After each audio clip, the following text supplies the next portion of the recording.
Mesdames, Messieurs, encore une fois, bonjour. J'espère que vous vous portez très bien. Au micro, donc, j'ai Roger.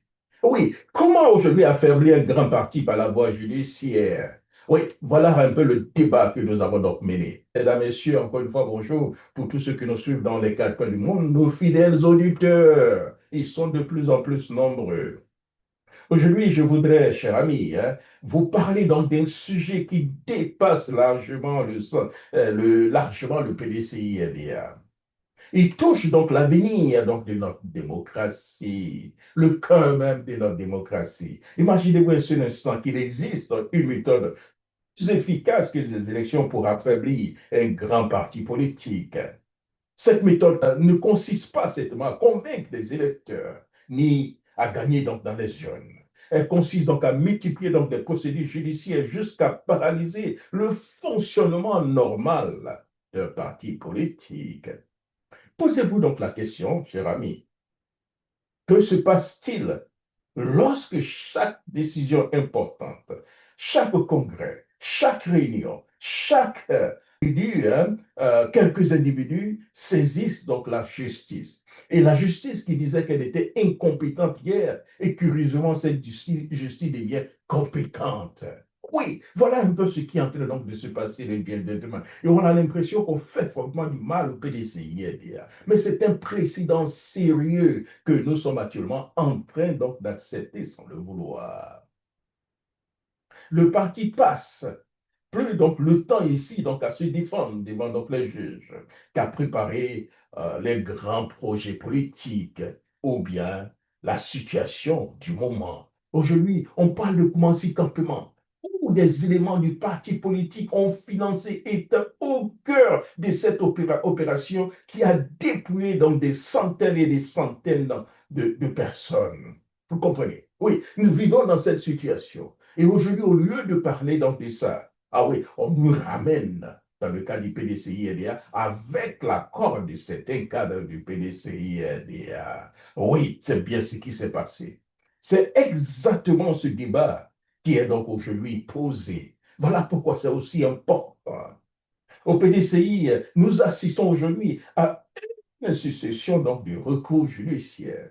D'abord le Congrès, ensuite des élections du président, puis la liste électorale, ensuite le Congrès extraordinaire. Aujourd'hui, c'est donc le bureau politique qui est donc au centre donc des discussions.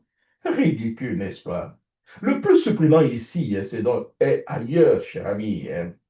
Hier, certains donc réclamaient la convocation du bureau politique afin donc de discuter donc des grands sujets du parti. Ah oui, ils parlaient, ils exprimaient, ils le disaient à haute voix. Oui, nous avons besoin de la convocation du bureau politique. Et aujourd'hui, le bureau politique est convoqué. Et les mêmes expliquent qu'il ne doit plus se tenir. Waouh! Comme on le dirait en Côte d'Ivoire, ce n'est pas de la sorcellerie, ça. Les discours changent, les arguments changent, mais l'objectif, selon donc les dirigeants donc, du PDCI, resterait donc le même.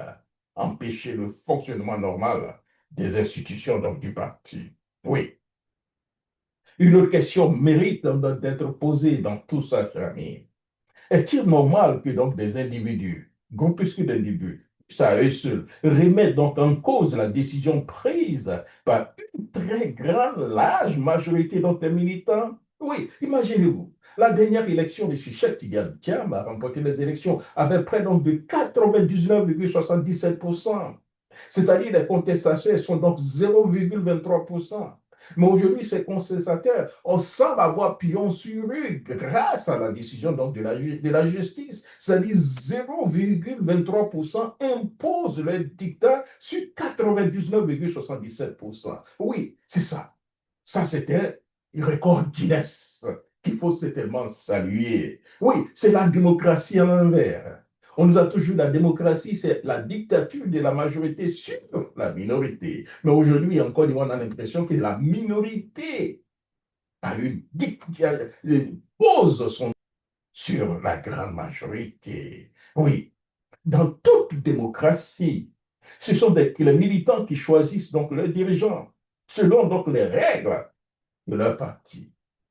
Les tribunaux ont naturellement donc un rôle lorsqu'il existe donc un litige juridique. Mais lorsque chaque étape donc, de la vie d'un parti politique se trouve devant les tribunaux. Les débats politiques finissent par se déplacer donc, des congrès vers donc, les prétoires. Le risque est évident. Le risque est assez grand. Aujourd'hui, cela concerne donc le PDCI-NDA et demain, cela pourrait donc concerner n'importe quel parti politique. Une démocratie ne peut fonctionner durablement que si donc, les partis politiques vivent donc, dans une judiciarisation permanente. Pendant ce temps, les véritables préoccupations donc, des Ivoiriens attendent le coût de la vie, l'emploi des jeunes, l'école, la santé, les infrastructures, l'avenir économique du pays, les déguerpissements sauvages et autres, l'orpaillage et autres. Le débat politique devrait donc porter sur les idées, les programmes et les projets sociétés. Non, on ne parle plus de ça. On parle de la justice. Au lieu de cela, nous parlons donc de procédures d'assignement, de recours et de contestation. C'est pourquoi chacun, quelle que soit donc sa sensibilité politique, devrait donc réfléchir aux conséquences d'un tel précédent. Aujourd'hui, certains applaudissent parce que cela touche leur adversaire. Que ce soit donc au sein donc du PDCI-LDA, les opposants en guillemets du TIAM au PDCI-LDA se frottent les mains. Certains, au niveau donc de l'opposition, sont aux anges. Le parti au pouvoir est pratiquement à l'aise.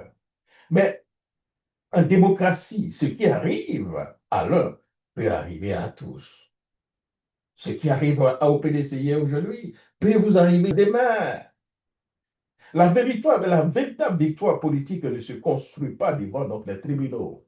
Elle se construit devant donc, le peuple, devant donc, la majorité. Les grands partis se gagnent dans les urnes. Les dirigeants se choisissent par donc, les militants et, donc, et les alternances se décident par donc, les électeurs. C'est ça, cela, la vraie démocratie. C'est cela l'esprit même de la démocratie. Mais nous avons l'impression que c'est donc le contraire. Ce qui est en train donc de se passer actuellement au PDCI et DIA.